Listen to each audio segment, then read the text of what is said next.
You're listening to a bonus episode of Overdoing It, the Rhode Island Library Podcast.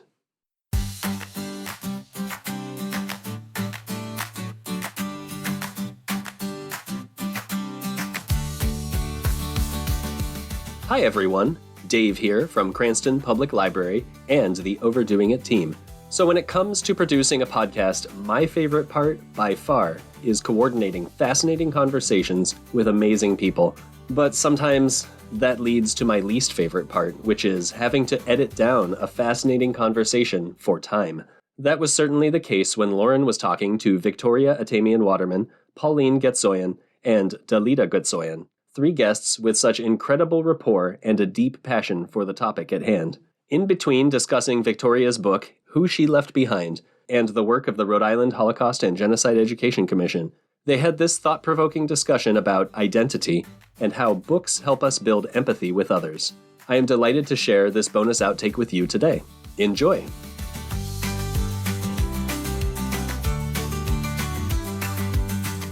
For all of you, what does it mean to you to be Armenian-American, and why is it important to educate people about the Armenian genocide? For me, this is a very complicated question, particularly over the last couple of years. I was born in the United States, so I've always considered myself to be a proud American.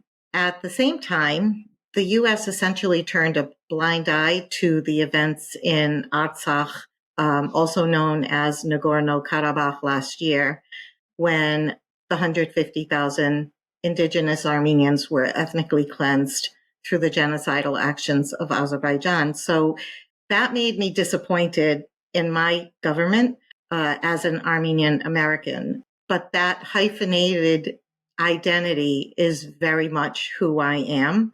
I resonate strongly and participate heavily in my Armenian culture. And as the granddaughter of Armenian genocide survivors, as well as many who didn't survive, it's been my mission, I guess a calling really, to educate people about it. I always think of my grandparents in the work that I do, and the Armenian genocide continues to be denied by the present day Turkish government. It was a prototype for the Holocaust. And I believe strongly in the power of education to hopefully inspire a generation to be aware and vigilant against crimes like this. So it is complicated, especially these days, and especially after the loss of Artsakh for Armenians. That was very painful and continues to be. And I think it also re-traumatized many Armenians who had grown up with survivors of the 1915 Armenian genocide. So, and also experiencing the fact that the United States really did nothing in response to that, to those events, which was very discouraging, not only as an American, but also as an educator of this subject matter. And it reinforced for me the real importance of continuing with genocide and Holocaust education. I think for me, first of all, echo everything that my mother just said. That all really resonates. And I think going into this deeper conversation of identity, right? Like what it means to be Armenian American. What does that mean, and how we conceptualize ourselves and then look at the world, right? So I feel like being Armenian American can lead to a very expansive worldview. I think that I have found that there are many different ways that I can relate to people because of being both born in America and being Armenian. And in my situation, I have one parent who was born in this country, one parent who was not. And that can also be a pretty common experience for Armenians, or sometimes both parents born here, sometimes both parents born abroad. So there's many different ways to connect with being Armenian. But for me, I've always found that my Armenian background, because I grew up hearing these stories about the genocide, because I lived with my great-grandmother, my mother's grandmother, who was a survivor. I think it helped me to understand the many different forms of suffering that people can experience and really helped to build my empathy. I think I'm pretty quick to see similarities between experiences rather than differences. And I think that's what helps me be an artist, be a performing artist, is I can look at so many different types of art and say, wow, like I can feel what is happening here because of that understanding. And on the therapy side, I think that's also what helps me be a therapist, right? Is because I can understand and draw those similarities between the way people experience suffering, the way people experience joy, the way people experience survival. So then transitioning into why I think it's important to educate about the Armenian genocide, I have this thought that education is storytelling, right? That is truly what education is about. It is telling stories about different topics. It's telling stories about what happened. Sometimes education can be facts. Sometimes we can use fiction to educate about what has happened in the world. And so historically, storytelling has been used to build empathy, to build understanding. And I think that when we have those experiences that are cultivating empathy and understanding between people, that is what helps lead to a more peaceful world. I do think that currently in our world, we maybe have a little bit of a problem with listening. I think people are very quick to talk and maybe not so quick to listen. But I think if we have good education, good educators, if we give them the resources that they need, and if we help them tell these different stories and use art to do that, sometimes we can kind of bypass that struggle that we have with listening right now. I think it helps everybody to feel a little bit more present and maybe a little bit more open-hearted to what they are hearing. So yeah, I think there's a direct line for me between being Armenian-American and being a storyteller, an artist, a healer, all of these different things that I find myself in. That's fascinating. So I would say my view is maybe somewhere in between, but a little bit unique in that the last half of my professional career, I would say, I advocated for social justice, whether that was for women, which was for a number of years, although that's been through my whole career, but really focused on advancing women leaders was for several years. And then the next was working for an inner city nonprofit empowering girls. And through both of those, I'll tell you, it can be a little deflating that you're doing this work with so much passion and the results are minuscule. They're really minuscule. I mean, there are tremendous impact stories of things that have happened. But when you look at really moving the needle, it's really been very slow. And then in 2020, around, in that time period, things changed. The Black Lives Matter movement, the Me Too movement, other things that, aren't necessarily labeled, as movements or whatever it is. But suddenly these voices are being heard. And it was inspiring to me. And at the same time, I scratched my head and I said, all my life I've been advocating for the underdog. But what have I done for my Armenian people? And the answer was not enough. And so that was one of the aha moments when I said, okay, it's the right time to write. And that's when I started thinking seriously about the book. And at the same time, I went to my priest who I really participated in church service up until that point. At this point, my kids are grown, they're out of the house. It's a different chapter in my life.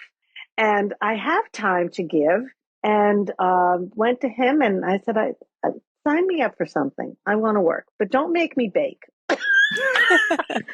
Don't ask me to bake because I don't want to bake. I said, I like fundraising. And he said, really? I said, yeah, whoever comes to you and says they like fundraising. He said, no one. So I was able to share my talents and my value, and now of course I'm inundated with projects, which I love. I absolutely love. This is how I spend a lot of my time. But I will tell you, that was a tipping point for me, and that changed a lot. And why this is important to me, I feel I have a responsibility to tell these stories, because myself and Pauline, we're the last generation who knew their survivors. You know, my son was a baby when my grandfather died. And I mean, even if my children wanted to tell the story, they couldn't tell it in the same way. Not that there's anything wrong with the way they would tell their story, but this generation is not going to be here forever. And, this is what I find people of our age are coming to this realization and investing a lot of time and ways to perpetuate telling this story. I don't believe anymore. Maybe at one time I could say we have to tell the stories so it never happens again. I don't believe that anymore because it's happening every single day. Mm-hmm. Yeah, so true. Yeah. I'm not putting that up there because I've lost hope that that's attainable. I really have.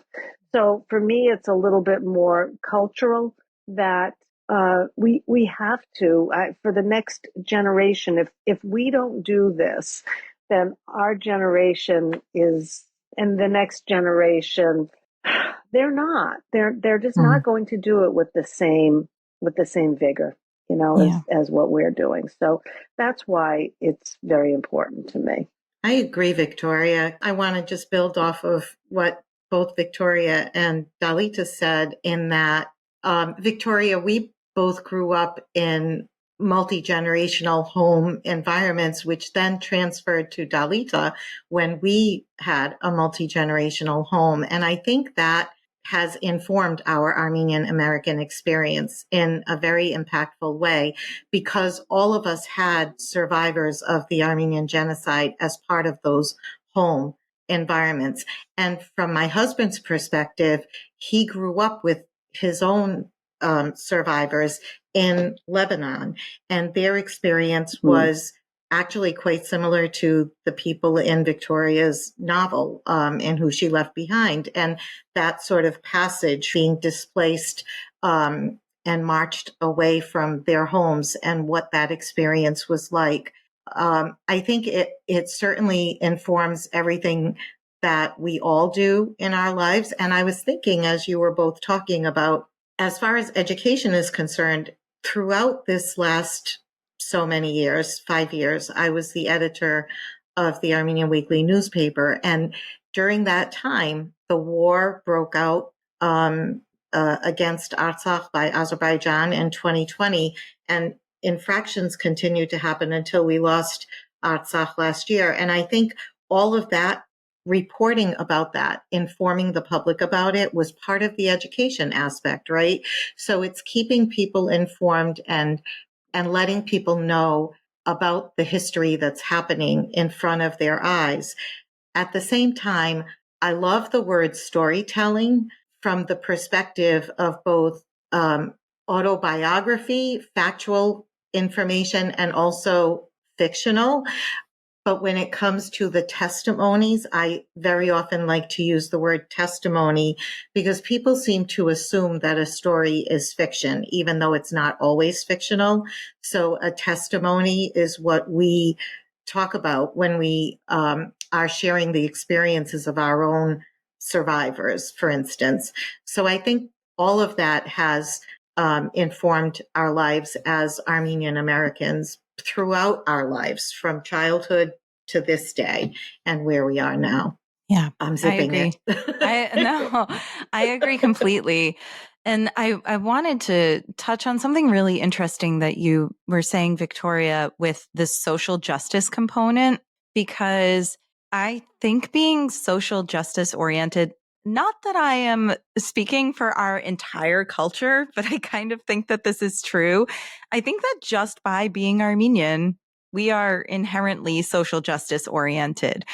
So talking about this Armenian-American identity, I think that that's a huge component of it, because just by existing, we are engaging in social justice practices, right? When you are a group of people and when you are a culture that has had your very existence on this earth threatened and, very violently threatened, when you make this decision to continue sharing the testimonies, to educate, to do all of those things, whether it'll prevent it from happening again or not, and Victoria, I completely understand where you're coming from with that. I've definitely had that thought myself, especially recently.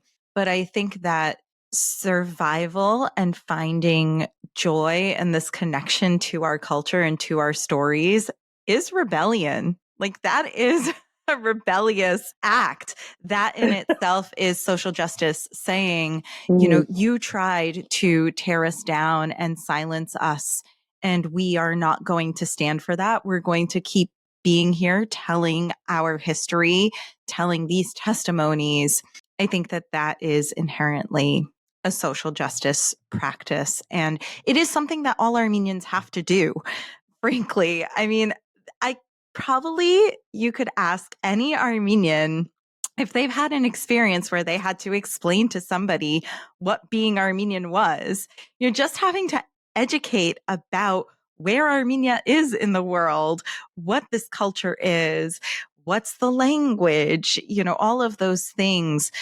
That is all part of who we are. So we are always educating. We are always engaging in these social justice practices. That makes a lot of sense. And it makes me think of a quote that I saw, and I don't know who originally said it, but it was something along the lines of, nonfiction is learning through facts and fiction is learning through imagination, and how you're still learning about the world. And Dalita, to your point, finding empathy for situations that you might not have known about before. So like for me, as someone who is not Armenian-American, reading this book teaches me about that experience and makes me more aware of situations that have happened in the world and are happening in the world. And when I was a kid reading books about the Holocaust, I felt very strongly like this sense of injustice about it, even though I didn't have any familial connection to it. And the books that I was reading were all like fiction for children. So the impact of writing a book about something like that is so far reaching, because also someone who might not be interested in like a social justice topic, especially for nonfiction, might just pick up a book because it sounds like a good story. And now they're learning about a whole culture and world events that they didn't know anything about. So I think that's really important. And I think it's great that you're sharing that experience with the world in that way.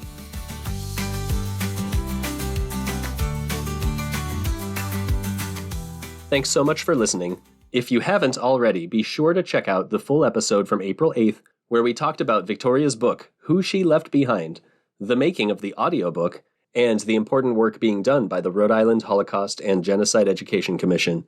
I'm honored to work with the Commission as a community partner representing public libraries in Rhode Island. Through the Commission's efforts, we are working to educate Rhode Islanders about these atrocities so that we can continue to say, never again.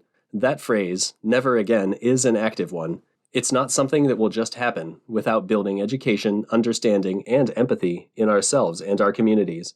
And this knowledge is only the first step, after which we must take action to build solidarity with our community, to reject division and stand together against the demonization of any minority, and to commit to building a society where everyone is afforded the right to life, liberty, and the pursuit of happiness without fear of persecution or violence. If you'd like to reach out to the show, you can send an email to overdoingitpod@gmail.com or find us on Instagram @overdoingitpod. If you enjoyed today's episode, you can rate and review us on Apple Podcasts, leave a comment on this episode on Spotify, or tell a friend to help us reach more Rhode Islanders.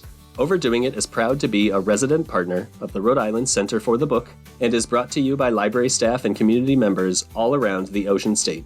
The project has been funded in part by the Rhode Island Office of Library and Information Services. Thank you again for listening. This has been a bonus episode of Overdoing It, the Rhode Island Library Podcast. We're overdoing it, but you're doing just fine.